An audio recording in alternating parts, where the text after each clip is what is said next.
You have been taught that the spiritual path requires discipline. That enlightenment is earned through relentless effort, through perfect prayers, through long hours of meditation, through meticulous self-purification. You have built your practice like a fortress, stone by careful stone, following the maps left by saints and the methods prescribed by masters. But what happens when God decides to ignore your carefully constructed path entirely? What happens when the beloved, tired of waiting for your gradual approach, reaches out and pulls you into the divine embrace with such violent tenderness that all your spiritual accomplishments shatter in an instant? This is the reality of the Majdhub, the God-Intoxicated, the divine madman, the one who has been pulled or attracted by a force so overwhelming that their ordinary human will is rendered obsolete.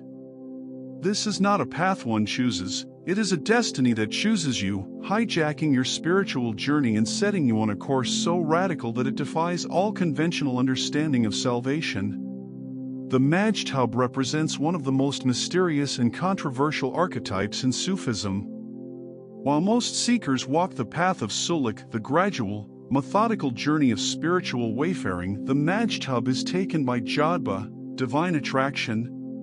Their spiritual ascent happens not through their own effort, but through God's overwhelming pull. The Quranic verse, "You cannot will unless Allah wills," becomes their lived reality in the most dramatic fashion. Their spiritual practice is not discipline, but surrender, not method, but madness, not acquisition, but annihilation. Historical accounts describe these beings as often behaving in ways that defy religious convention, Bayazid Bistami declaring "Glory be to me" in his ecstatic state, or calendar mystics wandering in apparent disregard for social norms. To the conventional religious mind, they seem heretical. To the striving seeker, they seem unfair. But to the Sufi masters, they represent a profound truth, that God's grace operates by its own mysterious laws, and sometimes, the most direct path to the heart is not a straight line, but a violent, beautiful tangent that bypasses all our human notions of spiritual progress. You may never become a Majdhub in the traditional sense, few are chosen for this radical destiny, but understanding this principle is crucial for every sincere seeker. Because at some point in your journey, you will encounter a taste of this divine ambush. It might come during a moment of profound despair, when your carefully built spiritual identity collapses, and in that ruin, you experience a peace you could never achieve through effort. It might come as a sudden, overwhelming experience of divine love during an ordinary prayer, reducing you to tears and leaving you forever changed. It might come as a series of synchronicities that dismantle your life plans and force you onto a path you never would have chosen. These are the moments when God hijacks your spiritual project and reminds you who is truly in charge of your awakening. The Majdhub stands as the ultimate symbol of this truth, that for all our striving, the final decision about our spiritual destiny rests not in our hands, but in the hands of the one who called us into being, and who sometimes, in moments of divine whimsy, decides to short-circuit our long journey home and take us there in a single, breathtaking leap. When divine attraction seizes a soul, it does not gently guide, it unravels. The carefully constructed spiritual project you have spent years, perhaps lifetimes, building becomes unsustainable in an instant. This is the profound death at the heart of the Majdhub's rebirth, the death of the seeker's will as the primary engine of salvation. Imagine a climber, meticulously scaling a mountain, handhold by handhold, only to be suddenly lifted by a silent, invisible current and deposited directly at the summit. The climber's skill, effort, and hard-won strength are rendered momentarily irrelevant. This is the disorienting grace of Jadhba. For the Majdhub, the mountain itself vanishes. There is no longer a path to walk, a method to follow, or a goal to achieve. There is only the overwhelming presence of the beloved, which has become the ground of their being, the air they breathe, the very blood in their veins. This divine takeover often manifests as a kind of holy madness, a rupture with conventional reality so profound that the Majdhub can appear utterly lost to the outside world. They may neglect physical hygiene, forget social conventions, or speak in cryptic paradoxes. The great female Saint Rabia al-Basri, when asked why she carried a torch and a bucket of water, replied she wished to burn paradise and douse hellfire so that people would worship God purely for love, without desire for reward or fear of punishment. To the logical mind, this is insanity. To the heart attuned to divine mystery, it is the highest wisdom. The Majdhub's apparent dysfunction is not a failure of character, but a sign that their consciousness is operating from a completely different center of gravity, one that is no longer tethered to the worldly concerns of reputation, security, or even coherent religious practice. Their inner world is so flooded with divine presence that the outer world becomes a shadowy dream, difficult to navigate with the same seriousness as everyone else. For the ordinary seeker, this principle operates in more subtle, but no less transformative, ways. You may have experienced a version of this when a life crisis, a loss, an illness, a failure shattered your self-image and your understanding of God. In that rupture, when all your spiritual strategies proved useless, you may have encountered a peace that did not make sense, a surrender that felt like defeat but tasted like freedom. This is the Majdhub principle working in miniature. It is the divine reminder that your effort, while valuable for purification and preparation, is ultimately not the cause of your awakening. Your sincere striving creates a vessel, but grace decides when and how to fill it. Sometimes, that filling is gentle and gradual. Other times, it is a flash flood that shatters the vessel entirely, only to reveal that the water itself was the true container all along. The story of the Majdhub is the ultimate comfort for the weary seeker. Your exhaustion, your confusion, your feeling of being spiritually stuck are not signs of failure. They may, in fact, be the necessary prelude to a divine intervention that transcends your understanding of progress altogether. It is God's way of whispering, "Stop trying to come to me. I am already here." To the uninitiated eye, the state of the Majdhub appears as pure chaos, a bewildering spectacle of broken norms and inexplicable behavior. But to the Sufi masters who understand the language of divine attraction, this madness has its own precise grammar, its own internal logic that operates according to the higher laws of love. The actions of a Majdhub are not random, they are spontaneous, unmediated expressions of divine will flowing through a human vessel that has ceased to offer resistance. Must carefully consult scripture, tradition, and their own conscience before acting. The Majdhub's movements are direct transmissions from the source. They are like a perfect flute through which the divine breath plays a melody that the logical mind cannot notate. Their seeming irrationality is, in fact, a higher rationality, the logic of a heart that has become so perfectly aligned with the divine reality that it responds instantly and flawlessly to the needs of each moment, unburdened by the secondary calculations of the ego. This state represents the ultimate fulfillment of the spiritual principle of fana, annihilation of the self in God. But while the methodical seeker approaches fana through gradual purification, the Majdhub is thrust into it by divine decree. Their individual consciousness, with its personal desires, fears, and agendas, is simply overwhelmed by the oceanic presence of the divine. What remains is a pure mirror reflecting only God's attributes. When they speak, it is God's truth that speaks.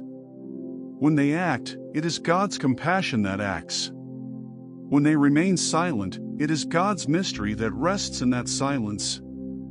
This is why the behavior of a true Majdhub, however unconventional, often produces profound spiritual fruits. Their presence can heal, their words can awaken, and their mere glance can transmit a spark of divine love, because they are no longer operating from the limited perspective of an individual soul, but from the boundless perspective of the real. For the ordinary seeker, the lesson is not to imitate the outer behavior of the Majdhub, but to understand the inner principle they embody, the primacy of grace over effort, of surrender over control. In your own practice, you can cultivate this by introducing moments of conscious yielding into your spiritual discipline. After your meditation, spend 5 minutes not doing anything, simply rest as an open vessel, inviting the divine to move you as it wills. When faced with a difficult decision, practice pausing your analytical mind and listening for the subtle, intuitive pull that feels like grace rather than calculation. These are ways of creating space for the Majdhub principle to operate within the framework of your ongoing journey. You are learning to balance the boat of your spiritual practice with the wind of divine attraction, understanding that while you must skillfully hold the rudder, the force that actually propels you forward is a gift that can never be earned, only received with awe and gratitude. The Majdhub shows us the breathtaking truth that God's love operates not only through our efforts, but sometimes most powerfully in spite of them. In our contemporary world of curated spiritual identities and methodical self-improvement, the Majdhub principle manifests not in the form of wandering God-intoxicated mystics, but as sudden, disruptive moments of grace that hijack our carefully managed lives.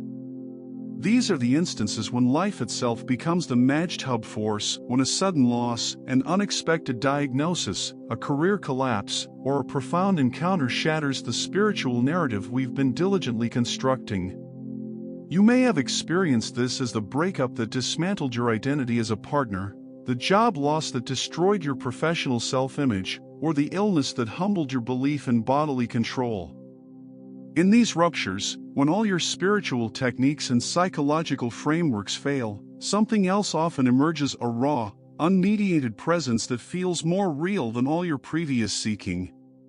This is the modern Majdhub moment, when divine attraction uses life itself as its instrument to pull you beyond the seeker's paradigm into the naked truth of being. The digital age presents a unique challenge to this principle. Our spiritual seeking has become another form of consumption, downloading meditation apps, accumulating online courses, building a personal brand of awakening. The modern ego can cleverly disguise itself as a spiritual seeker, using discipline and practice to reinforce its own existence. The Majdhub moment in this context is the unexpected failure of all these systems, the burnout from relentless self-optimization, the disillusionment with spiritual teachers, the deep fatigue with your own seeking. It's the moment you realize you've been seeking God the same way you seek career advancement, with metrics, milestones, and measurable progress. This collapse, though painful, creates the perfect vacuum for grace to enter. When you can no longer seek, you become available to be found. When you can no longer practice your spirituality, you might suddenly become spiritual in a way that transcends practice. The integration of this principle requires a fundamental reorientation of your relationship with the spiritual path. It does not mean abandoning discipline or practice; these remain essential for purifying the vessel and preparing the heart. But it does mean holding them with a lighter grip, recognizing them as preparations for a grace that operates by its own mysterious timing. Your daily meditation becomes not a method to achieve enlightenment, but a way of making yourself available for it. Your prayers become not petitions for specific outcomes, but expressions of a longing that acknowledges its ultimate dependence on divine will. You learn to walk the path with one hand actively working and the other hand open to receive, understanding that your effort and God's attraction are not opposites, but two currents in the same river of awakening. The modern Majdhub moment teaches us that our deepest transformations often come not through our spiritual achievements, but through our surrender, not through what we accomplish on the path, but through what we allow the path to accomplish in us when we finally stop insisting on being the author of our own awakening. The Majdhub culminates not in a triumphant arrival, but in a lover's beautiful collapse, the final understanding that all paths, all efforts, all spiritual accomplishments were merely the beloved's way of preparing you to receive what could only ever be given as a gift.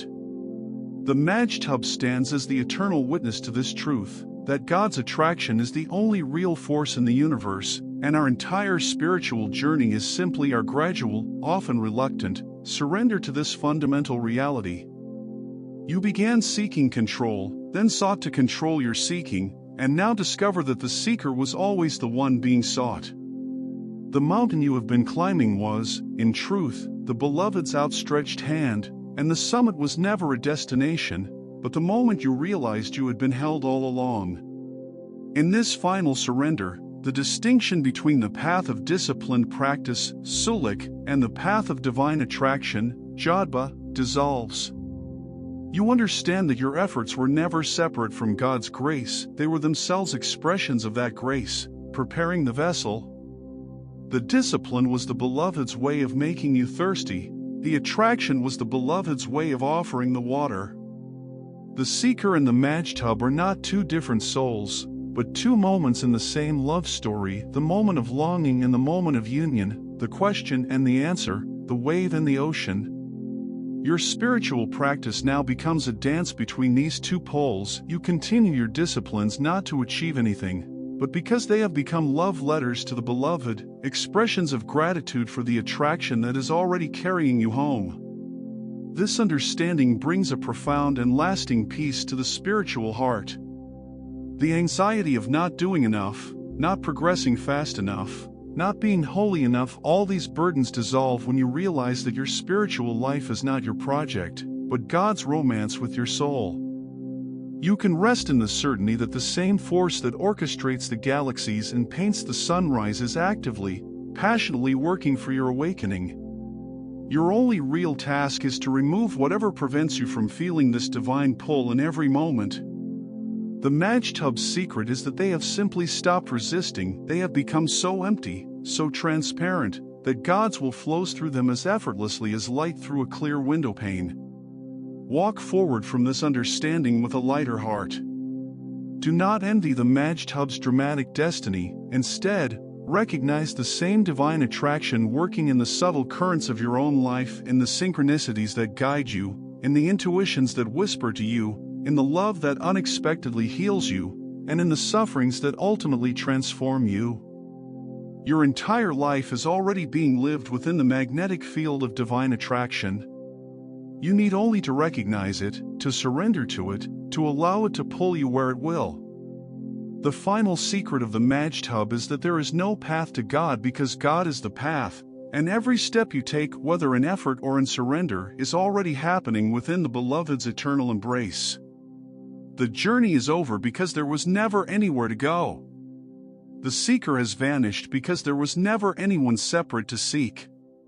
All that remains is the breathtaking simplicity of what has always been, God loving God, through the beautiful, temporary form of you. This was the exploration of the Sufi Majdhub, the one pulled by divine attraction beyond all spiritual methods. But the real test is in the living. In the comments, share one moment this week where you felt a subtle pull of grace and intuition you followed, a surrender that brought peace, an unexpected moment of beauty that stopped you in your tracks. Let's document the many ways divine attraction works in ordinary lives. And if you're ready to understand how this principle manifests through spiritual lineages, your next exploration awaits in the video that appears now. Maqamat versus a wall, the Sufi map every seeker must know.